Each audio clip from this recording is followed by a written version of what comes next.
Hello and welcome to another video. Today we will learn how to make a hand-molded wax flower. You will need some leftover wax, something to scrape it with, and some baking paper or wax paper.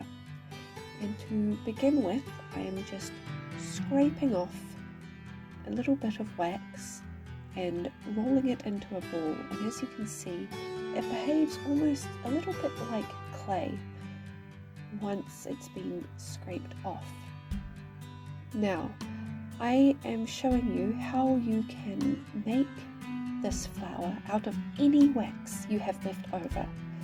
This is actually just some leftover wax from the watermelon candle that we make, and typically you would not think that this would be a good wax to make a sculpted flower with, because it is a soft container wax.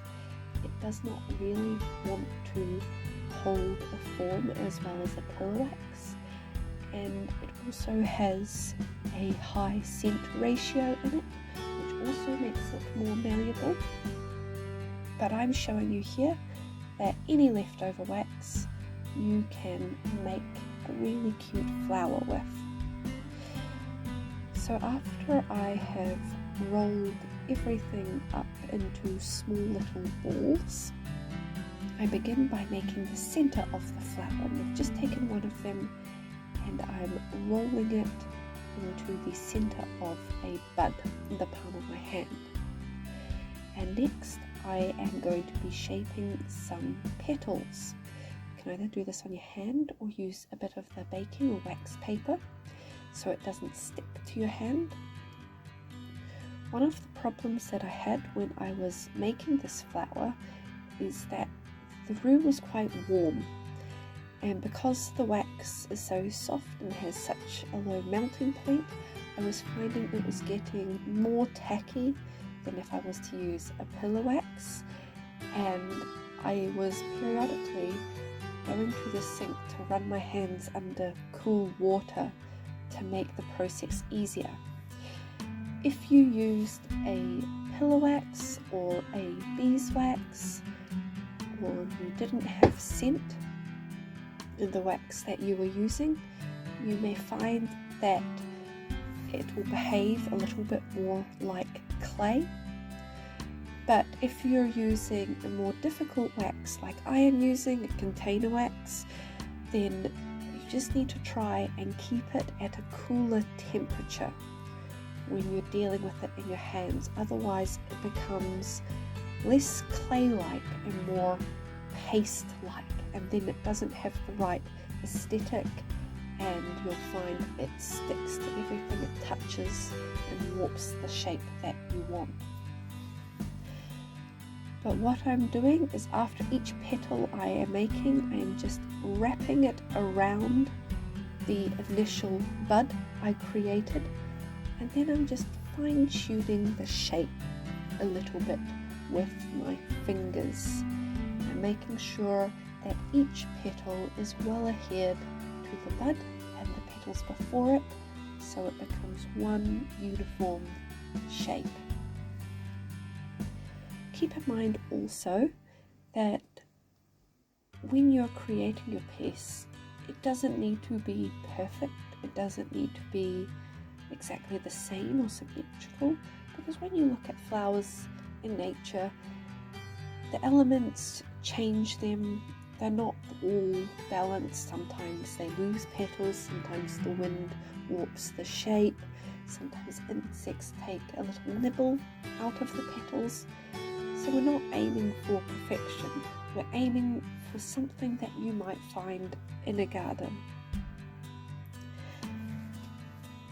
The idea is just to keep on adding petals to your bud until you are happy with the overall shape and aesthetic.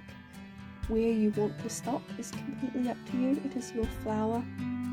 And I think this is just a really cool way to make use of leftover wax, because so often it just gets thrown away, never to be seen again, and that's such a waste when you can make something so cute like this.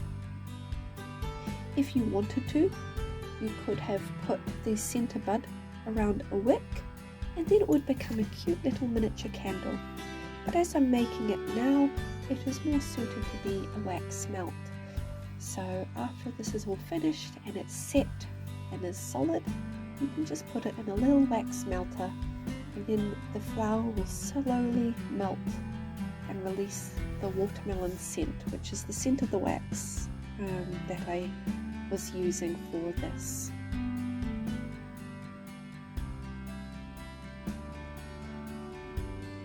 If you have experience with moulding things with clay, you'll find that really useful here, because essentially I'm using the same concepts. The only difference is that wax is a little bit more temperamental.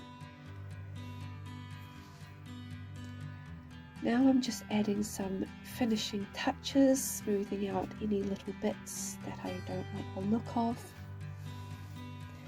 And I'm also adding a little bit of mica powder just to the tips of the petals and also to the outside of each petal, just to give it a little bit more definition, a little bit more pop. And this is a completely optional extra. The flower looked perfectly beautiful without it. This is just my personal preference, just to give it a little bit more pizzazz. Like I said, it's your piece, make it however you want to make it. And then it's done. If you do decide to make this little wax flower, please tag me in your photos or videos. I would love to see your creations, and let me know what you would like me to make next.